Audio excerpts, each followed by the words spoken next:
Yeah, so I think we've shared quite a lot of information with people, most of the most important questions that aren't necessarily being answered in other videos, also because of your unique experience with the plant medicine.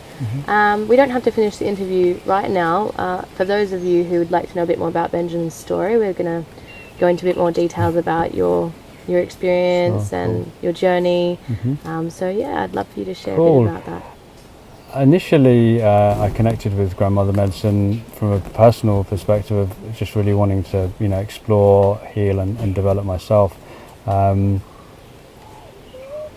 started off drinking in Brazil with the kind of more Santa Daime lineage, and then through the Union de Vegetal, which I actually got initiated into that lineage. But I still, when I left, and then I worked with some more Western style kind of rainbow kind of people there as well.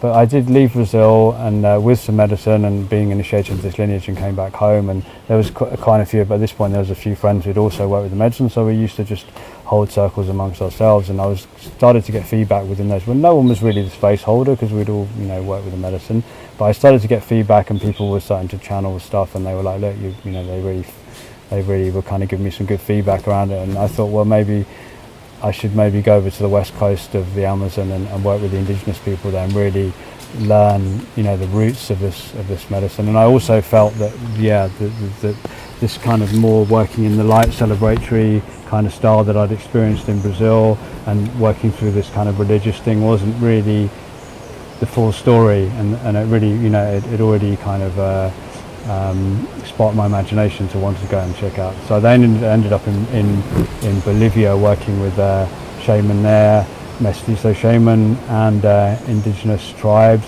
I think I did work with one indigenous tribe, the Fulnio, in Brazil as well. I've had good connection with some of the tribal elders in the Cachenoa. Then over in Bolivia, the Tacana tribe, and then of course the Shipibo in Peru. I ended up finally in Peru because I kind of slowly put all the pieces together from going to Brazil and knowing nothing about ayahuasca, starting to do the research, and discovering that Ucayali region of Peru is kind of like the heartland, where the shamanic practice is really developed. But beyond that as well, I made a point of when I kind of made that decision I was going to, start training to hold space, I did go and drink with quite a few other different traditions, the Red Path, quite a few of these mestizo shamans, and other kind of groups who are, working with stuff in the UK and in Europe.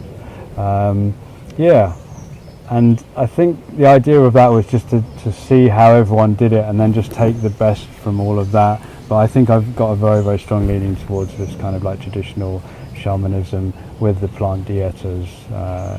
It's so powerful. I mean, some people maybe are like, oh, it's like a tradition or a dogma or a religion or a cult or something like that. I would say that what's so special about this tradition is that it's been passed down from person to person over hundreds, probably thousands of years, which is so it's very much an experiential learning. It's not like there's like rules or there's like a book or a manual or something like that. It's something that's been like developed experientially over hundreds of years kind of thing, thousands of years. So yeah, very, very special. And I think when anyone starts to connect with that, they feel the integrity of that. And also for me, one of the biggest indicators of how someone's progress of healing and transformation is by not looking at them the next day after ceremony and they're like, oh yeah, wow, everything's wonderful, I love everything, I want to save the world, but really looking at 2 weeks, how they've integrated the experience a month, afterwards, 6 months down the line, what's happening? Shifts. Are they still in the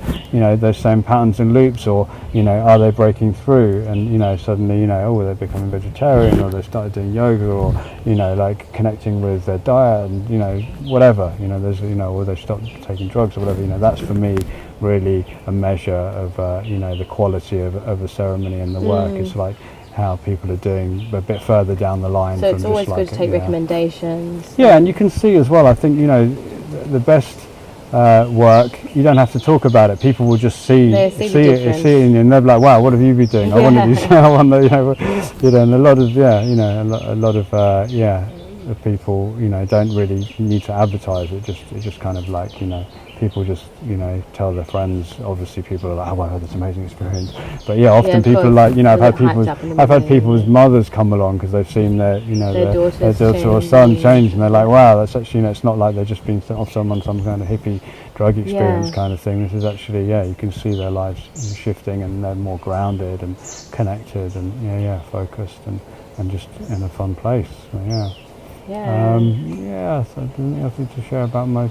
Yeah, I think we've covered quite a lot in the video. We have. So. I mean, we've always got like opportunities to make more videos. So if you have any questions, you can always write them down in the comment section below. Or if you want to contact, you can also say send an email or something on Ecstatic Shamanic on Benjamin's channel.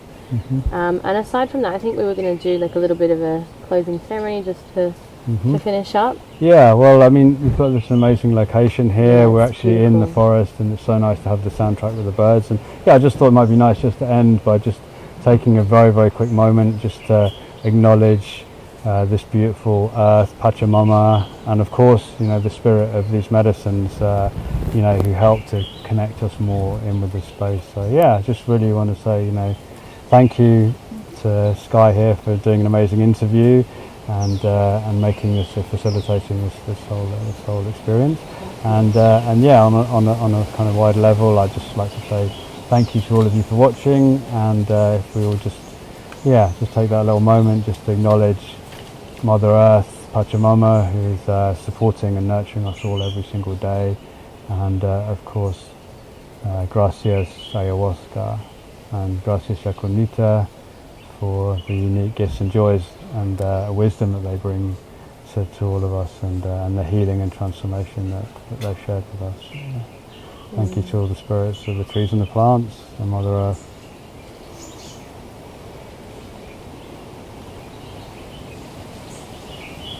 Namaste. Namaste. Cool. Thank you. Well done. That was good. Cool.